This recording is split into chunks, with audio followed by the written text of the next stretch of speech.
Hey guys, I sort of missed last week's episode of Soul Busters, so I'm going to do episode 3 and 4 in this video.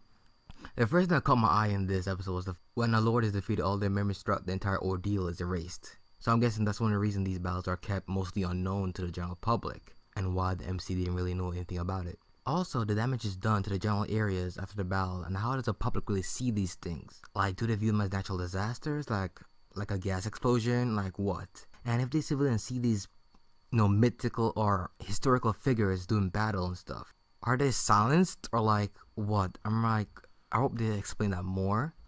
I know I'm the only one that's bothered by these filters and these color splats on the screens all the time. It's getting kind of annoying. Like, I get the feeling that they're there to serve a purpose, not just for visual aesthetics.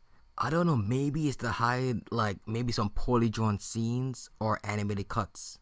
But that's just me. And it looks like the MC isn't completely brain dead like I originally thought. He's smart enough to use the light to blunt enemy. Well, his partner's sword did the work, but still. I kind of figured he was going to do something with the light in some way, due to the fact that there was a slight foreshadowing in the, like a minute or two before it happened, when he noticed the last ray of light before they were completely enclosed in the magical spear. Another thing will be that the whole synchronizing thing that happened in episode 3. For now, that's not going to supply his partner is spiritual energy for the time being in the earlier fights until he learns how to do it properly like a true master. Plus, what happened to the fact that if she used that move, she'd be completely unable to move about? Like, when she said it in the episode 2 or so, I figured the way she explained it and what she said, I feel like she's gonna pass out and can't be able to do anything anymore, and she'll be a burden to the MC. And this girl gotta swoop in like a vulture and take the spoils of the battle. When she opened the door and MC called her name out and saying, was that the girl that was watching the battle from afar? But is she just gonna come in and take the spoils of the battle like nothing? But nope, she was just there to save the MC from a surprise attack from another player or a servant at that point. So I guess they did it last episode 3, just to serve as a cliffhanger. So maybe we'll come back the next episode to watch and see what happens. Which, and that CGI when her servant was doing that water wall or water crystal shield, whatever. It looks so bad, really bad. And the filter on it isn't really helping it at all. My god. And the archer just in it for the kill.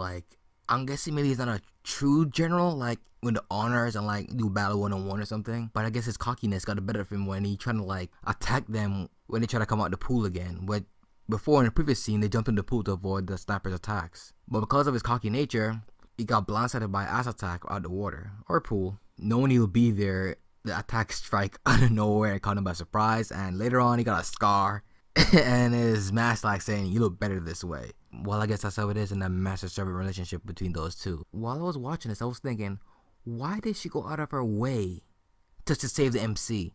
Moments ago, he didn't really know anything related to magic at all. So unless, and apparently if she's this guardian of the Southern Palace, either the MC is a key figure in this, or she has a thing for the MC, going by anime logic, really. Unless MC got some hidden powers, whatever, or she has feelings for MC, I don't see why she would go out of her way to save him. Not just because he's my classmate, gotta help him. No. If you're that important, you have to show yourself for someone that's irrelevant. And we had it.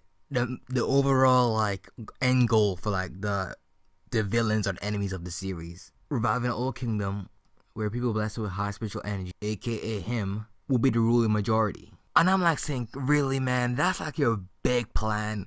I want to take over the world and remodel the earth in my image, or an image you think suits you better. I'm saying, really? Wow. I just got no words. Every anime, not every anime, but a lot of anime enemies I want to take over the world. Do you think it's that easy? Do you think people will really submit to you that easily? There will be war for a long time, because the majority of the people in the world aren't magic users. You're outnumbered, and most of these people, if it's a modern society this is taking place in, they got weapons, they got nukes, military arsenal, a lot of stuff, and they will not go down quietly. It's not a simple take over the world like others people think it is. And even if you do manage to take it over, not that long. It's bullshit whenever they say, I want to take over the world as my end goal. Unless you got some godlike powers, like a snap of your fingers, you can destroy a continent, then maybe you can rule people with fear. But that's about it. It's not really that realistic, but granted, I know it's anime, but still. But why take over the world? Like, really, why?